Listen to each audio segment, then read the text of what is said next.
जय हिंद दोस्तों, कैसे हैं। उम्मीद करता हूं आप सभी अच्छे होंगे। आपकी प्रिपरेशन अच्छी चल रही होगी। आप लोग सोच रहे होंगे कि 2-3 दिन से क्लास नहीं आई है, तो कुछ ड्यूटी का रीजन था और कुछ पर्सनल रीजन थे जिसके कारण से मैं आप लोगों के सामने नहीं आ पाया।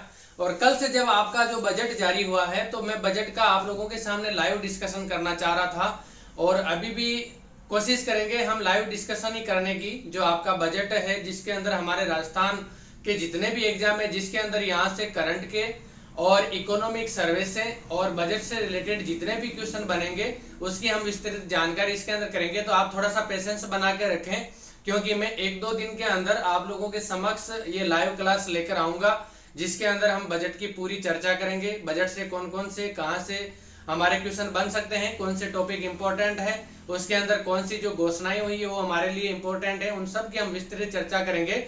तो आप बिल्कुल निश्चिंत रहें। बजट का जो भी आपका चैप्टर है वो मैं आपको बिल्कुल अच्छी तरह से आप लोगों को कराऊंगा, क्योंकि कुछ टेक्निकल प्रॉब्लम्स हैं जो मैं सॉर्ट आउट करने की कोशिश कर रहा हूं और वो जल्द ही सॉर्ट आउट हो जाएगी। उसके बाद में हम ज्यादातर क्लासें लाइव ही करेंगे और आप लोगों को मैं उम्मीद करूंगा कि जो भी मैं क्लासें लूंगा वो आप लोगों को समझ में भी आएगी।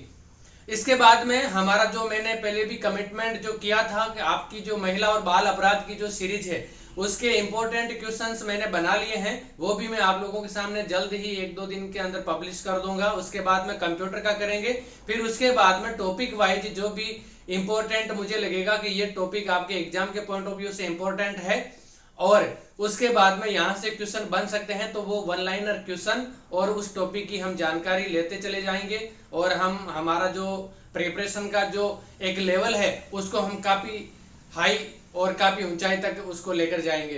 तो आज हम मिल रहे हैं एक छोटी सी इंफॉर्मेशन लेकर।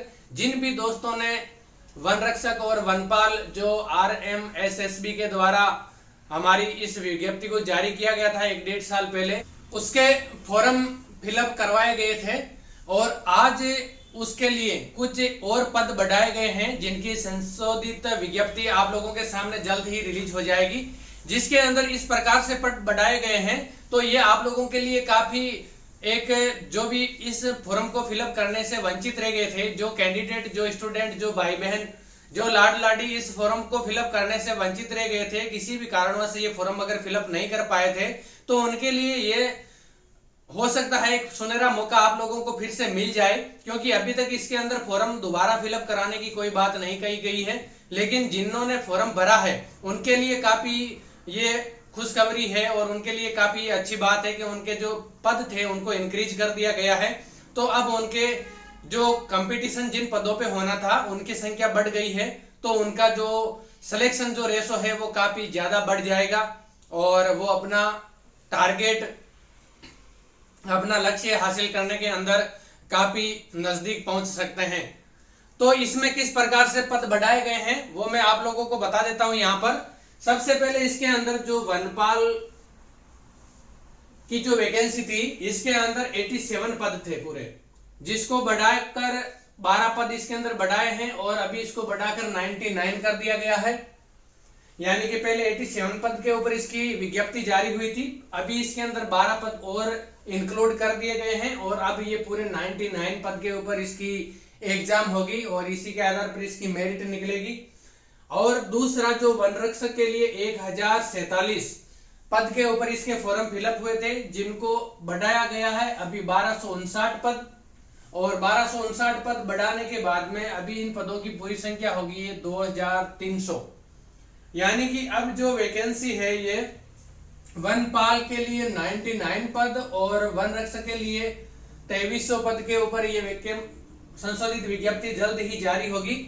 और इसकी आप लोगों ने मेरी क्लास देखी होगी, उसके अंदर मैंने बताया था जब इसका RMSSB के द्वारा जो टेंटेटिव कैलेंडर जो जारी हुआ था, उसके अंदर मैंने सभी वैकेंसियों का आप लोगों के सामने जिक्र किया था कि इनकी जो एग्जाम की डेट है उसको भी जारी कर दिया गया है। तो आप लोगों के सामने बहुत ही अच्छा सुनहरा मौका है कि आपके पदों की संख्या भी बढ़ा दी गई है और आपका जो एग्जाम होना है उसकी डेट भी घोषित कर दी गई है। तो अब आप जी जान से लग जाइए अपने इस एग्जाम की प्रिपरेशन के अंदर। जिन लोगों ने ये फॉर्म फिलअप कर रखा है सेम ही सिलेबस है राजस्थान पुलिस के लिए भी और इस वन रक्षक के लिए भी और अदर राजस्थान की जितनी भी वैकेंसीज है उनके लिए सबके लिए सेम ही सिलेबस है। ओनली फॉर जो क्वेश्चंस है उनका जो लेवल है वो खाली इंक्रीज और डिक्रीज हो सकता है, बाकी सिलेबस चेंज नहीं होना है। तो आप लोग अभी से ही इस वैकेंसी में जिन्होंने फॉर्म लगाया है वो अपनी तैयारी को और ज्यादा जोर शोर से शुरू कर दे और अपना टारगेट बनाकर अपना लक्ष्य को अचीव करने के लिए दिन रात मेहनत कर और इसको हासिल करने की पूरी कोशिश करें। और इसी के साथ में मैं एक बार आप लोगों से फिर से गुजारिश करूंगा कि आप लोग थोड़ा सा पेशेंस बनाए रखें। जिस चीज का मैंने कमिटमेंट आप लोगों के सामने किया है वो मैं आप लोगों के सामने जरूर कंप्लीट कराऊंगा।